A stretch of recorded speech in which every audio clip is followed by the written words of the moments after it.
Good morning, folks. How are you doing? Today is February the 15th, 2024. It's about 7:45 in the morning on a Thursday.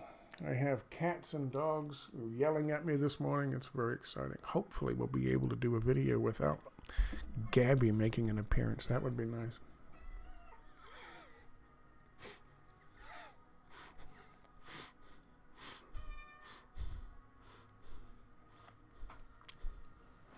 Hi, Gabby. How you doing? I know you guys only come here to see Gabby, so it's the cat grip. You have no idea how long it took me to teach her to do this as I start making videos. But she better not pee on anything up there. She better not pee. That's right.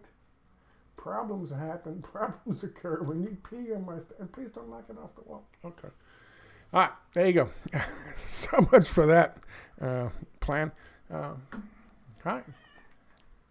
She's a mainstay now, I guess. How you doing? I hope you guys are well. I hope you had a very nice Thanksgiving, Valentine's Day, Valentine's Day. Meow. What? God damn it. What is on your chest? You have a little white spot on your chest. That's the only spot you have. Is that a white spot? Come here, let me see. You have a white spot on your chest? She's so fucking feral, this kid. She's feral, but she demands attention. You got some kind of thing on your chest. What is it? She's just going to jump on my head one of these days. I can't help but watch her when she's back there. It's just like, it's like a train wreck in slow motion. Something's bound to happen. Don't knock that off, please. Okay, I can't do it. I can't just focus on you guys. Not that computer. If you're gonna pee on anything, not that computer. Don't pee on that computer. Okay. And that's meow. You could just sit down and relax, just hang out, rather than knock my fucking television off the wall. Don't pee on those either. She definitely likes to pee on that table. Don't pee on the fucking... Get that. Meow. Okay. And that's the... we've had our visit from Gabby. What the hell was I talking about? Somebody sent me an email asking me to take a look at something, and so I did. Apparently... Oh, God. Apparently, they are doing their level best to set a narrative. And the narrative is, we already see the cracks in the fucking totalitarian dictator armor that is China's economy, China's thriving, surging economy. And so we have to, don't attack the dog, don't attack the dog. Don't attack the dog. Leave the dog alone. God, it's a zoo. It's just a zoo. This is my life. 24 hours a day, 7 days a week. Yes, I know. She's getting ready to jump on my fucking back. So they're setting a narrative. The narrative is that China's economy is imploding because they refused what they call democratization, which is the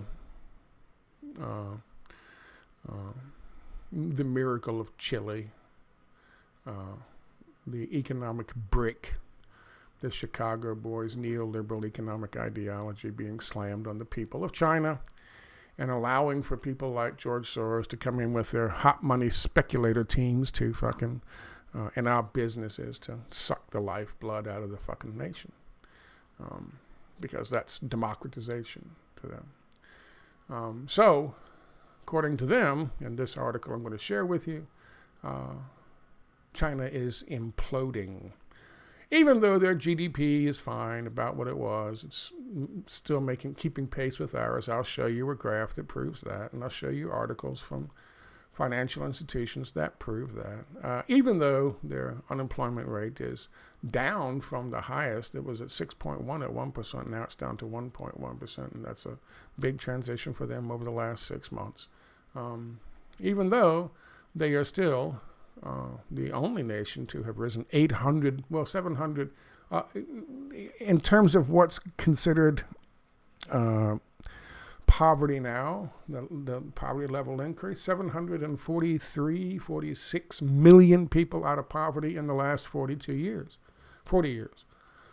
They're the only nation to do that. Do you know what we did the same time frame? 40 years? We increased the number of people living in poverty in this country. The percentage is down because there's more people living, but we increased the actual number of people living in poverty in these United States of America. And that was from the days of old Reaganomics, kicked off in 81 when he came into power. He was elected in 80, came to power in 81. They created poverty. We created poverty. Whereas in the last 40 years, they raised a large number of their people. 740-something million people were lifted out of poverty in that country. So, of course, our system is right. Their system is infinitely wrong. How evil wrong. And there's tons of evidence to show, whereas that's just simply not the case. Again, we're not talking about communism. We're talking about a regulated market economy where they don't allow companies like Enron or Pfizer or Goldman Sachs or BlackRock, State Street, Vanguard to do anything they want to the economy and to the people in the economy and get away with it. In fact, be rewarded for doing so with programs like TARP, for instance.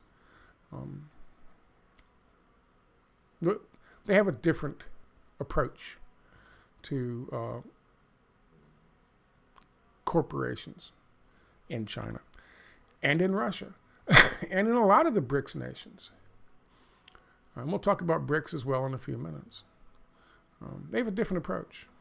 And their approach is pretty much the same that we had from 1934 to 1979, 80, which was regulated market economy. We want you to succeed. We want you to do well. We'll do as much as we possibly can. But you're not going to fucking cripple the economy. You're not going to cripple the housing market. You're not going to harm the people of the country so you and your industry can profit from it. We had that in this country, and that kind of attitude, coupled with a world war, created the first real middle class the world has ever seen. And of course now we're steadily working to erode that. Because with that middle class, the rise of the middle class, came populist power.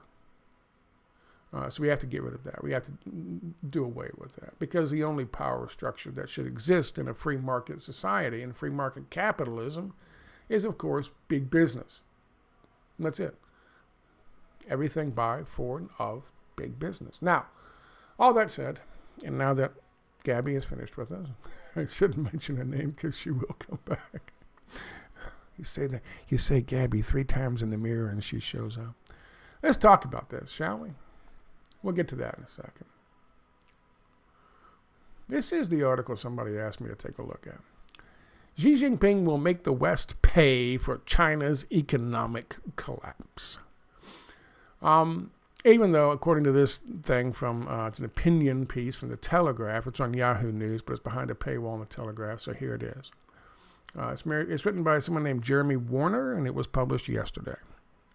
I want to read a little bit of this for you, just so you get a feel for where he's coming from. China's economy is imploding. Keep that in mind. We'll talk about it in a minute.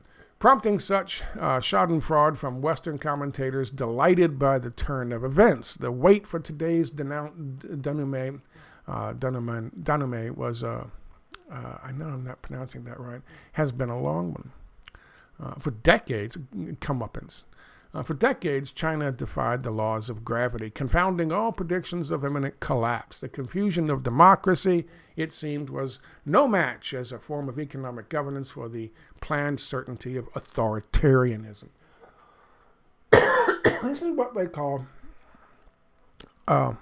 This is what they call a regulated market economy. They call it authoritarianism. How dare you? How dare you tell Pfizer they can't put untested jabs in people's arms? How dare you tell Pfizer that they can't run a massive fucking experiment on their mRNA technology on the people of your country? China said no to that shit, by the way, whereas Bibi Netanyahu begged Pfizer to give all his people the jabs. And he also said they could have access to their universal healthcare system and all the records so they would know exactly what was happening to each and every fucking person, including access to their previous fucking history and their previous medical history. He bragged he did that. Whereas China said, we don't think that's a good idea. And of course, to this guy, that's authoritarianism. Continuing, yet driven by a devastating combination of structural and cyclical fault lines, disaster seems finally to have struck. I'll show you what they call disaster and what's not really disaster. Serves them right and proof positive that autocratic regimes are always destined to fail is the general tone of the commentary. It's only natural to gloat after all the years of being lectured on the decadence of our own Western decline, which, by the way, we hardly need reminding of. Yet, we should be careful for what we wish for, because China's problems could very soon become our own. That's a very important theme here. I want you to keep that in mind. For more than a century now, the old saw that when America sneezes, the rest of the world catches a cold has been a remarkably accurate guide to what's about to unfold elsewhere. What happens in the U.S. inevitably washes up on Europe's shore 6 months or a year later, and sometimes, as occurred with the financial crisis, almost immediately. The financial crisis that was deliberate. In recent years, however, the U.S. has been joined on the world stage by another 10-ton gorilla, throwing everything out of kilter. The way things are going, we should perhaps be thinking more in terms of when China sneezes. It has long been obvious that China has entered a period of much slower growth.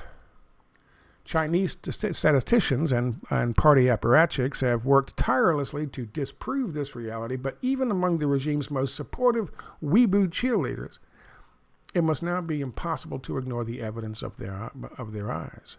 In part, it's just simple mathematics. The larger an economy gets, the more difficult it becomes to sustain past levels of growth. The come down is nonetheless proving politically punishing for a regime which has for decades thrived on the apparent development miracle it has engineered. The promise of ever-growing prosperity is the glue that keeps Xi Jinping in power. Worryingly, and it happens to be all totalitarian leaders, he must now find other less benign pursuits to unite the nation. China's economic trivials already find their expression in rising geopolitical tensions, tit-for-tat protectionism, and the advent of a new Cold War, brought on, by the way, by us. Now, this thing goes on like this. You get the fucking feel authoritarianism, totalitarianism. You get the feel protectionism. What's protectionism? Protectionism is nationalism, and of course you're looking out for your own nation's best interests. The free marketeers don't see it that way. They look out for their own national businesses' interests, but not their nation's interest, because they believe in open borders. It's just a fact. What they're looking for to do here, somebody asked me what I thought about this. I'll tell you exactly what I think about this. All across the Europe and westernized world, farmers are protesting. Not just in one country, not just in two countries, not just in 3 countries, but multiple countries. Because of the impositions from the World Economic Forum and their projections about global warming, and John Kerry, the global warming czar, and of course the corrupt members of the EU, they are imposing austerity measures, crippling austerity measures, and crippling fucking regulations on farmers in these countries. Why? Because according to them, agriculture accounts for between 23 and 27% of carbon emissions, which is causing global warming. Boo! So to save the planet, they must shut down these small to medium-sized fucking farmers all throughout the fucking westernized world. What's the real reason behind that?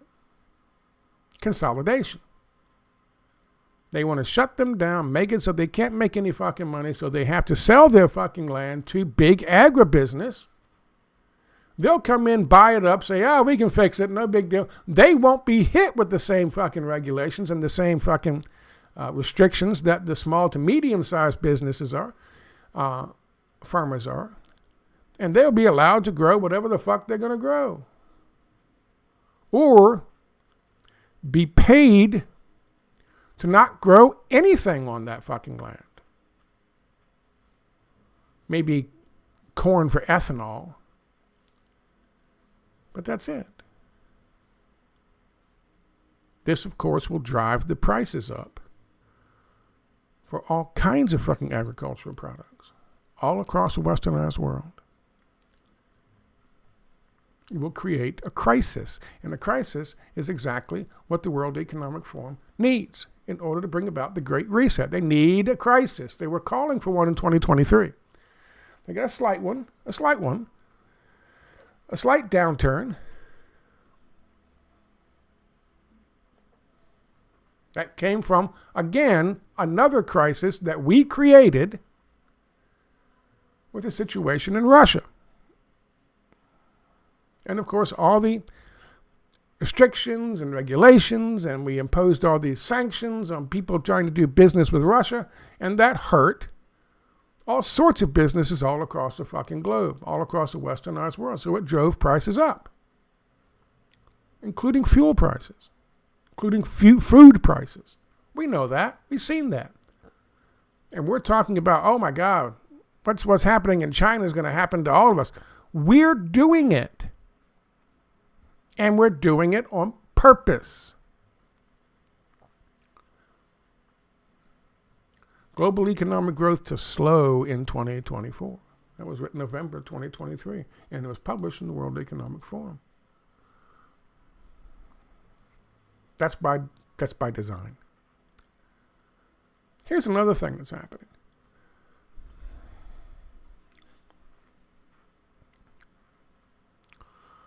Newsweek says 20 hours ago, Russia plans to usher in a new world order with BRICS, and more powers are signing up for it. Look at how they use the term New World Order to try to get us, people who have been writing and talking about the New World Order and the plan for the New World Order for 20 years, some going back 30 years. The NWO was a fucking it was so big it was the name of a wrestling organization for a while. The bad guys, the NWO. I think fucking Hulk Hogan was involved in that shit. That was 15 years ago, 20 years ago. And now and they said back in the day, Newsweek would say there's no such thing as a New World Order, you fucking conspiracy theorists. Now they use it in terms of Russia. No, the New World Order is the Great Reset. It's the world being run by fucking executives from businesses like State Street, BlackRock, Vanguard, Goldman Sachs, Pfizer, Moderna, Chase, Citigroup. By the way, Citigroup is going to figure in largely to this in a second. Somebody from Citigroup is one of the ones promoting this idea about China being the ones who are going to cause the great fucking reset that's going to set forth the Great Depression, the coming depression, The collapse is going to set forth a great reset. They're blaming it on China. They're setting the narrative. Russia plans to usher in a new world order. More powers are signing up. More powers are signing up. BRICS is growing. Why is that? Because they have China and Russia and India and South Africa and Brazil. They have an easier job selling what they have to sell. And what they have to sell is regulated market economies. Regulated market economies and national sovereignty, what they refer to as protectionism in that article. Oh my God, the protectionism of China. National sovereignty. Yes, borders exist. No, you can't bring the hot money speculators in. No, we're not going to sell out our own fucking industries, our own farmers, for instance. We're not going to sell out our own fucking citizens and their arms for your fucking experimental jabs. BB. That's national sovereignty. That exists. That should exist. That's a good thing. Not a bad thing. But to the globalists, it's a bad thing. You understand? So it's easy for China and Russia and South Africa and Brazil and all the rest of them, and India, to put forward a proposal to a nation and say, okay, you can sign up with these guys and you can be subservient to them and they'll just destroy your economy at will and they'll milk it for however much they can and give it to their fucking billionaires. Or you can run your own country and we'll loan you some money and maybe you'll do business with us. Hopefully you'll do business with us. And you can sign up for the Belt and Road Initiative and be part of that. But run your own country and set your own laws and do your own thing. And we're not going to impose any fucking global warming bullshit on you. We're not going to force you to fucking bankrupt your own fucking industries like your bankers. We're not going to force you to stick fucking jabs in your goddamn children's arms. So what deal would you take? And of course, the globalists are pissed. And so they have hacks write bullshit like this. Talking about authoritarianism, totalitarianism. What is that? That's keeping fucking businesses from wrecking their economies. Deliberately, for their own benefit.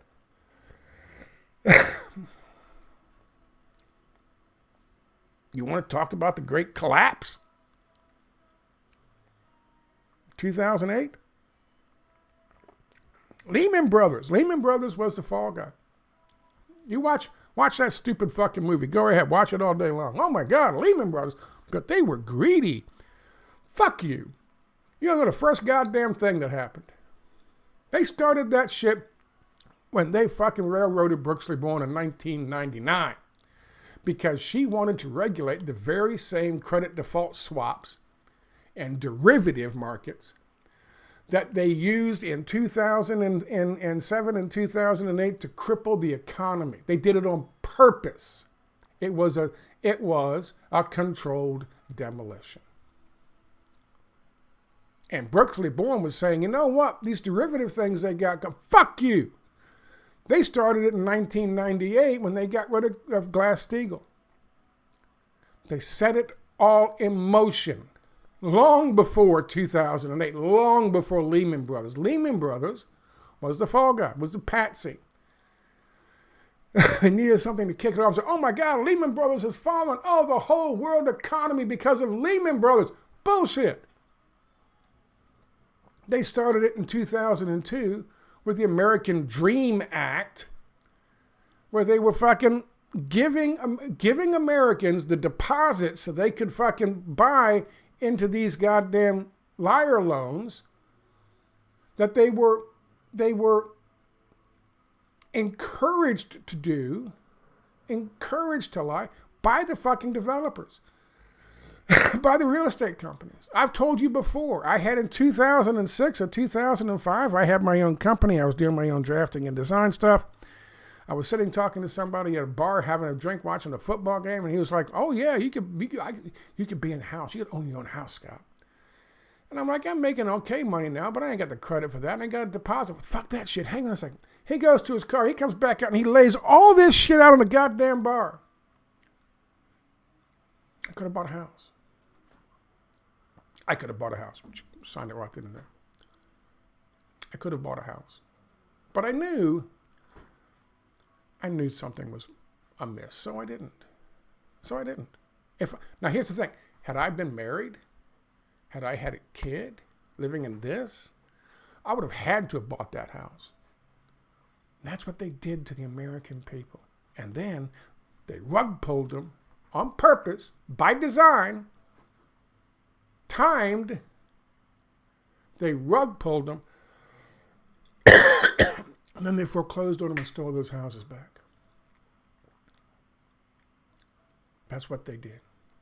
So I could have bought a house, but I wouldn't have been in a house because that shit would have happened to me, especially after I was disabled. They did that on purpose. And that's the difference.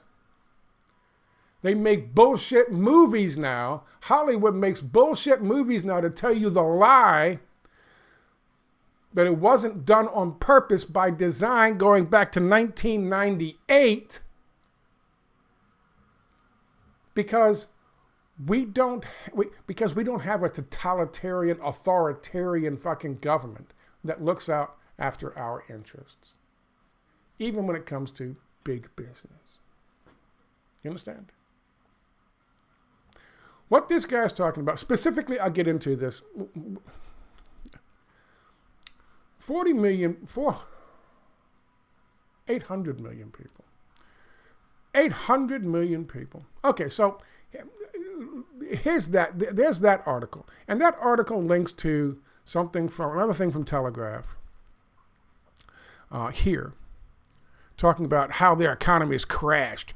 Let me read this to you, just so you have a little information. All this is linked down below if you want to look at it. China's crushing debt levels, aging population, and ongoing property crisis means it may never surpass the U.S. to become the world's largest economy. Except, of course, it's going to. BRICS nations see highest surge in millionaire count over the next decade, exceed the rise in G7 countries. They've exceeded the rise in all G7 countries of millionaires. Why is that? Because it's corrupt? Because they're authoritarian, totalitarian commies? No.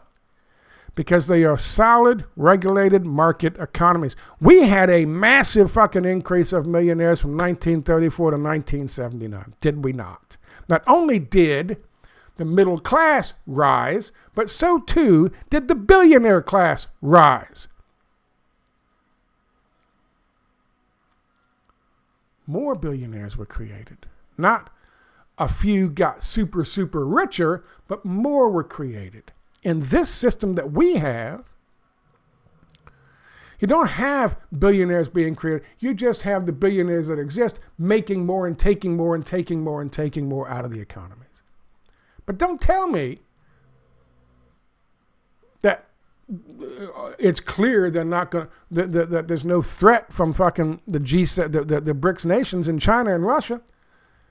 Clearly, CNBC thinks so. The Hindustan Times thinks so.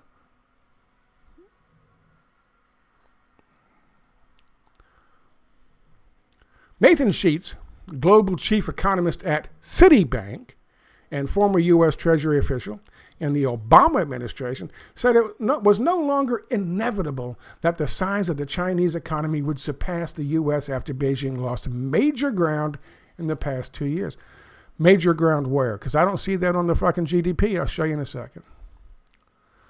Mr. Sheets from Citibank, I told you about that, pointed out that China had in fact shrunk in comparison to the U.S. China's economy is now equivalent to 65% of America's GDP, down from 75% in 2021.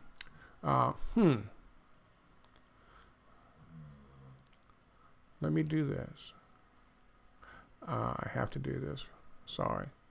I'm done with that, so I'm going to move on from that. We'll take a look at this. Tell me how bad how terrible does that look? This is from Google. This is the gross domestic product, GDP. The United States was at 23.32 trillion, whereas China was at 17.73 trillion. That's not that much of a change, boys and girls. In fact, their rise is sharper. Their rise is faster. And here's another thing, and I want you to understand this, because I'm going to show you the national debt clock. Well, I'll show it to you now. Why not? Where's my national debt clock? Here we go. I want you to understand something. We have a different measure of GDP than most. It used to be that it was just products and it was what we exported and things like that. That's not the case anymore. We include George Soros' hot money speculation in our GDP as a measure of our GDP. Now, I'm going to have to cut this thing down because it takes up a lot of fucking RAM, but I want you to take a look at some shit here. Let's just go back to 2000. That's 23 years ago. I want you to compare some of these fucking numbers to where they were in 2020 or 2000. Median income in 2000 was $31,654. Median income today, 23 years later, is $39,377. These are up to the minute, as you can see them change, up to the minute fucking numbers, okay? Up to the fucking minute numbers, up to the second numbers. That's an increase of less than $8,000. I think my numbers could be wrong, but let's just call it $8,000. It's less than $8,000, just under. An increase over 23 years of less than $8,000 for the median income, $8,000. How has the median new home price increased? It was $162,000 in 2000, $420,000 today. What a huge fucking increase. The price of a new car, 2000, 22,000. The price of a new car now, 50,000. Healthcare cost in 2000, $5,000 healthcare cost per year now, $14,000. College tuition, 2000, $10,000. College tuition today, $26,000. Do you see a discrepancy here in terms of how the people have benefited from the last 23 years and how business has benefited from the last 23 years? Do you notice a discrepancy? How can you possibly think? How can you possibly think that people are living better today than they were 23 years ago? How about 40 years ago? How about 40 years ago?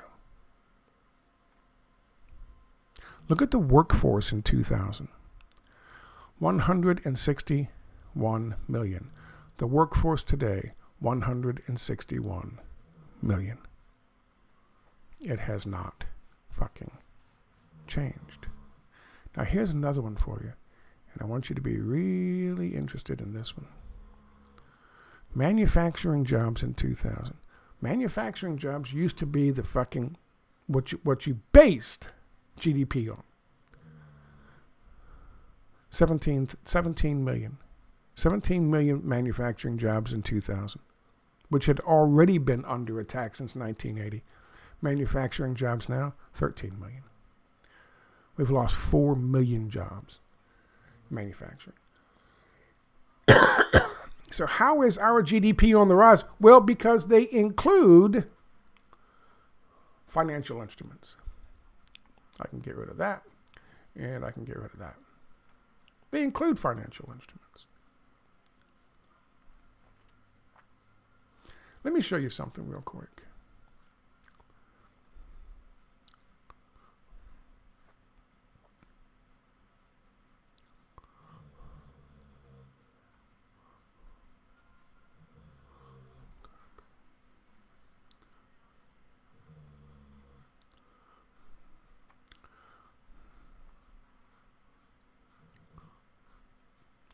Okay, this is the unemployment rate. Where did I have? I don't have that. Where did I have? Hang on a second.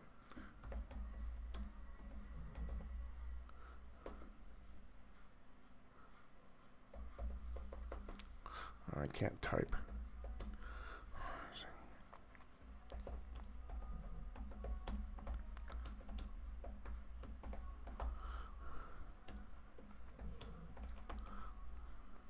Oh, God damn it. All right, okay, never mind. World Bank. Not some bullshit fucking commie fucking propaganda thing. Not something out of Russia, something out of China. The World Bank lifting 800 million people out of poverty. Over the past 40 years, China, from April 2022, over the past 40 years, China has lifted nearly 800 million people out of poverty.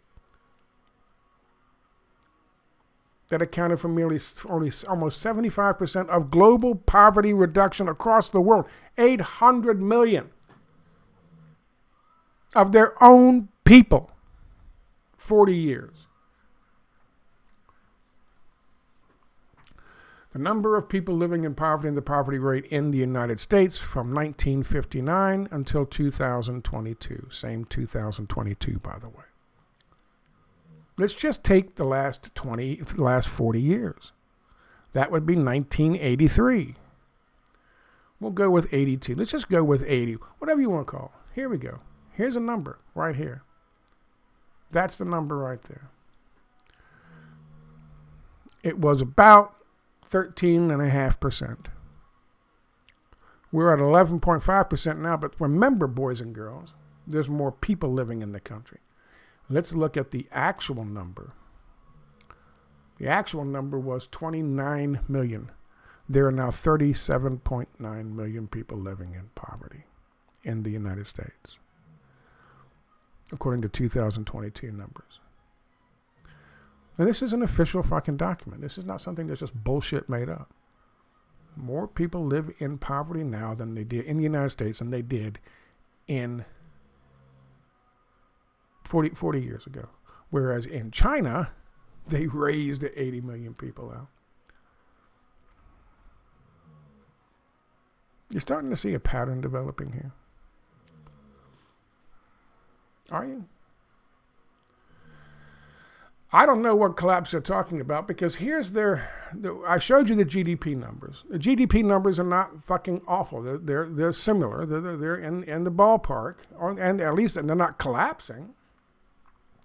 Here is the most recent numbers on the unemployment list, on the unemployed. The highest was February of 2023 with 6.something%. Or it was over. There's this high. It went off the chart here, but 6.1% was where it was. But as you can see, from July and August, it's down. It had dropped in October, September, October, November, but then was up to is now up to 5.1%. It increased by 1%, by 0.1%. That's not awful. If you go back and look at the numbers from that, and the links for all these things are here. You can go look at them. Here, it's the what is it? The national debt clock. You go look at the numbers in the national debt clock. They say we're at 3.something%. That's bullshit. You know that's bullshit. Then they say the real number is about 11%. That's bullshit. You know that's bullshit. Some folks say the actual number of unemployed in the United States is about 20%. Because that includes people who have given up work, people who are because they've exhausted, even though they haven't given up work, looking for work, they've exhausted their fucking unemployment checks, they've exhausted all the benefits, and so now they're just living in some fucking on someone's couch or in someone's garage or their parents or on the streets. And we're probably looking at about 20%, 20%. And it will continue to get worse. Here's a thing that I want you to keep in mind. For you guys who hate my guts because I don't fall into the free market ideology. keep this in mind.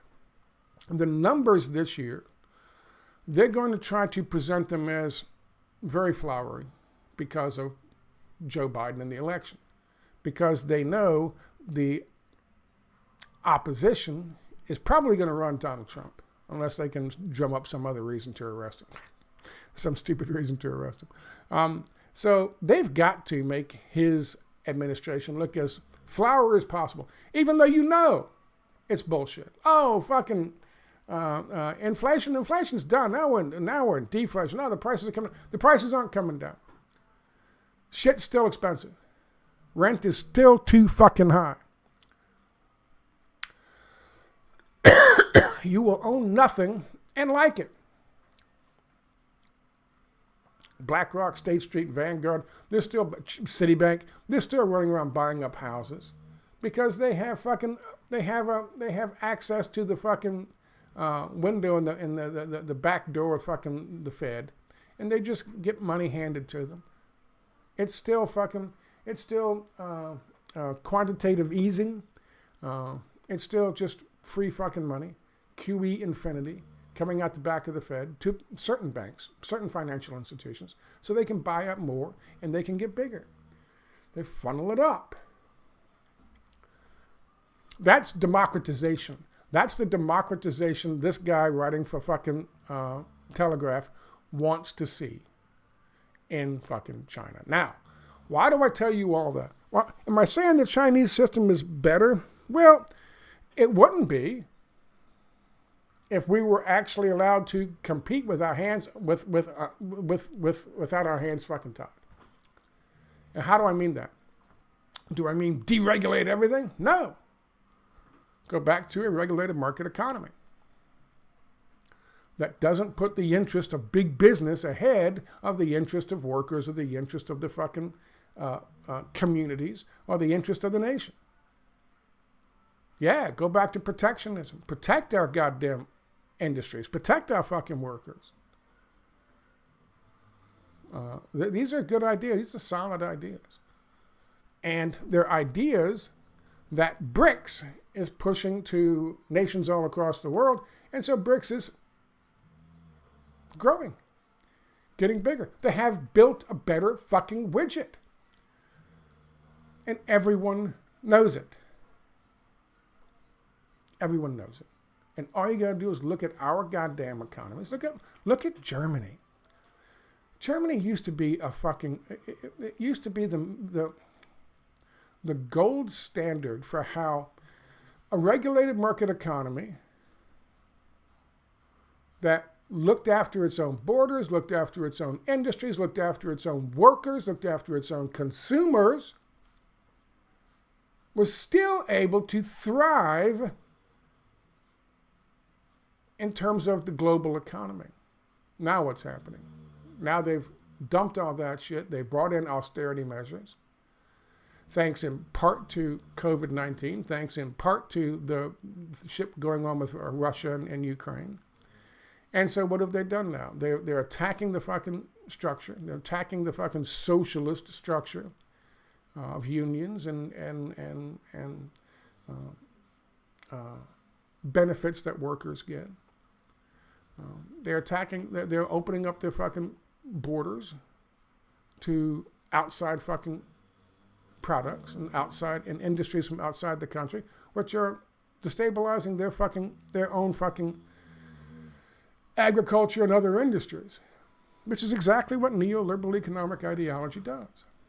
And so now Germany is becoming a cesspool. And they've opened the borders to cheap labor. So Germany's becoming a cesspool. Just is. That's what this democratization does. That's why nations like fucking India and Russia and China and South Africa and Brazil now Brazil, who knows, but we want no part of it. They had a better system. By the way, which was our system from 1934 to 1979. You can argue all you want, but you can't win that argument because I'm right. It's not communist. It's not socialist. It's capitalist. It's just a regulated capitalist system. Wouldn't it have been nice if we had a regulated system that said to Pfizer, fuck you, like some countries did, fuck you, you test it for 10 years, and we'll see about giving it to our people. What would the excess death rates be? How many people wouldn't have been harmed by it? If we had a regulated market economy that said, you know what, there are reliable treatments, such as ivermectin and hydroxychloroquine, that will work and are effective for this, and so we're not going to give you the emergency use authorization. Because again, you haven't proven to us with the documentation you sent us that they tried to hide for 75 years. What if we had a regulated market economy that did that? I said to Pfizer, no, I don't think so.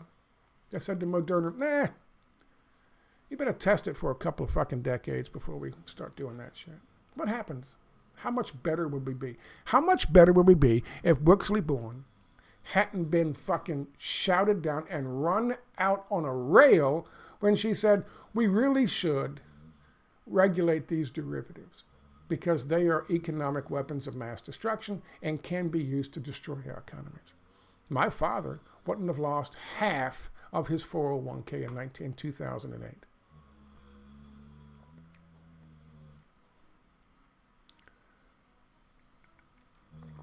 Where would we be? We'd be much better off. Here's the deal. We know what they have in store. We have seen them. They have already collapsed the economy in 2008. They had collapsed the economy with the COVID thing. They had collapsed with the lockdowns. They collapsed the economy on purpose with the sanctions and things when it comes to Russia and in order to create these crises. They will do it again. They will do it again. Because the last ditch chance they have, the last chance they have, is to bring about the Great Reset, to lock everybody down, to bring in digital currencies, to control what you spend your money on. That's not communism. That's big business. That's ultimate form of fascism. Big business making these decisions. In mahogany-lined fucking smoke-filled boardrooms, someplace that you're never going to be able to go. Places like Davos. You're not going to elect these people. They're not going to be accountable to you, ever. Were they accountable in 2008? No.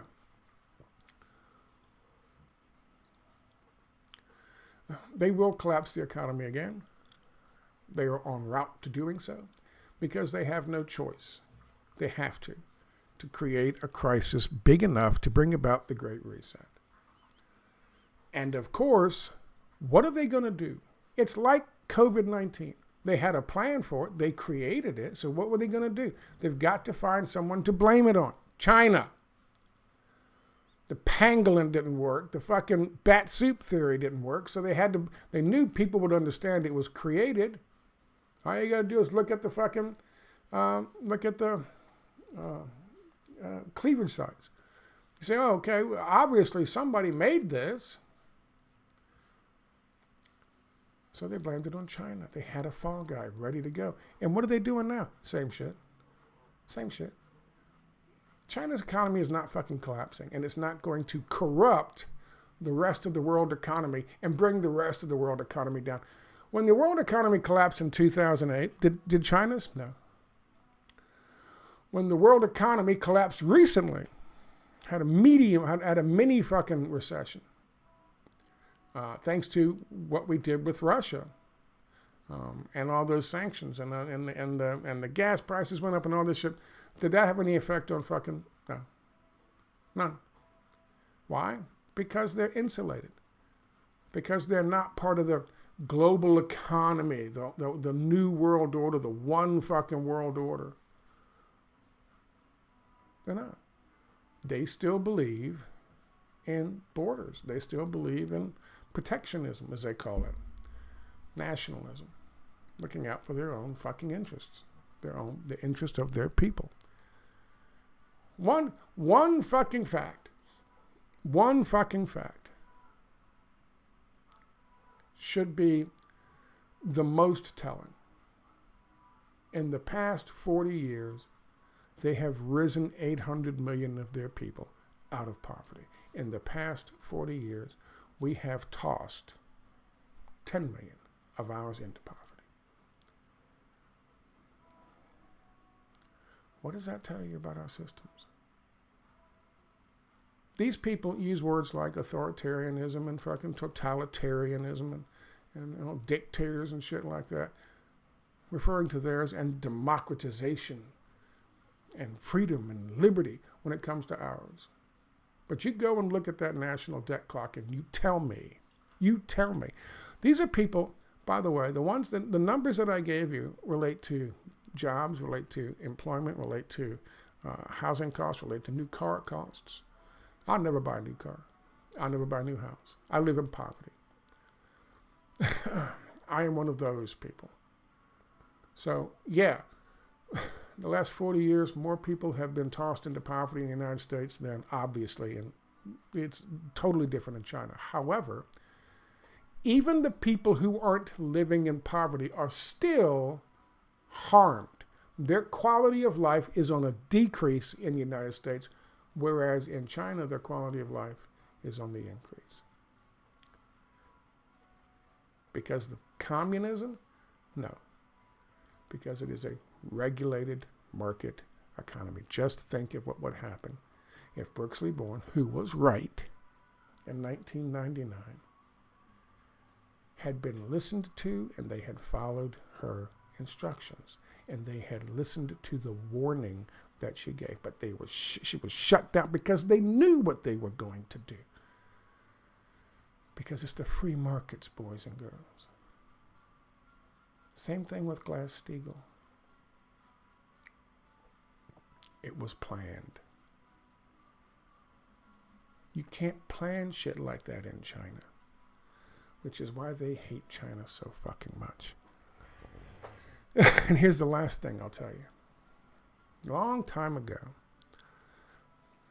somebody was screeching and pissed off and hopping up and down. His name was Kissinger. He was talking to a guy by the name of Nixon about an election that took place in a country that was not ours, and how the people had voted the wrong way and it was sending the wrong message to that hemisphere, our own backyard. How dare they vote the wrong... So we had to regime change them. And we did so on September 11th, 1973, in Chile. Why do they hate Cuba so much? Why do they hate Venezuela so much? Why do they hate Nicaragua so much? Why do they do all they can to restrict, to put sanctions on them, to try to hold back their economies, to make them suffer, to make their economies scream, as he said? Why do they do that? China's too big. Russia's too big. They can't do that to them. Plus their nuclear fucking powers. But to these smaller guys, we can bully them. But why do we do that? We do that because it's what they call the domino theory. The domino theory is real. It was bullshit excuse back in the Vietnam and Korea days, but the domino theory is real. They can't have Venezuela thriving, so we must sanction them. We must put restrictions on them. We must blockade them. Cuba, anyway. We've got to do all we can to crush the economies of them. Why? Because we can't have an example of a different system thriving. And that's the whole gist of what this guy's article was talking about. Oh my God, we've waited so long for this to collapse. It hasn't collapsed. I just showed you it hasn't collapsed. But we've waited so long for it to collapse, and oh my God, we were right all along. All it took was all the fucking suffering and the 40 fucking years and the more fucking unemployed than we had 40 years ago, as opposed to China's 800 million less. Took all this time, and we were right. They need democratization. They need George Soros to come back into the country with his hot money speculation. They need to let their farmers suffer and die on the vine, pardon the pun, so we can bring in fucking big agribusiness here and buy up their land on the cheap. That's what we need. That's what China needs. We were right all along. Because they can't stand a fucking nation surviving and setting a positive example of a different economic system. There is one fucking system. There is one fucking way. There's one ring to rule them all, God damn it. And everybody's going to be on it in the end. That's the New World Order, folks. That's their fucking plan. And you can hear the happiness in his voice. He's talking about it. He's saying it. People, commentators are just beside themselves saying how happy they are that China's finally failing. China's not failing. I showed you that. China's not failing. China's thriving. BRICS nations are thriving. Russia is planning a new world order, boys and girls.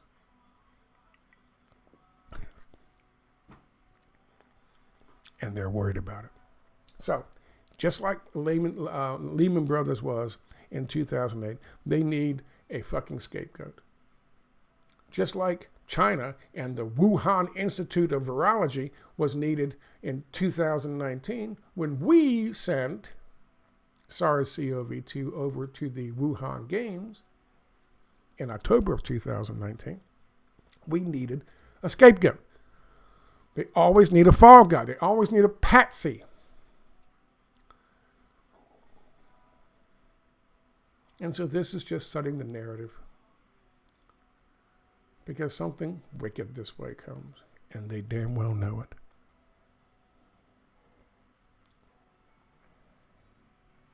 Anyway, for the individual who sent me that email, I hope that kind of answers your question. I'll talk to you.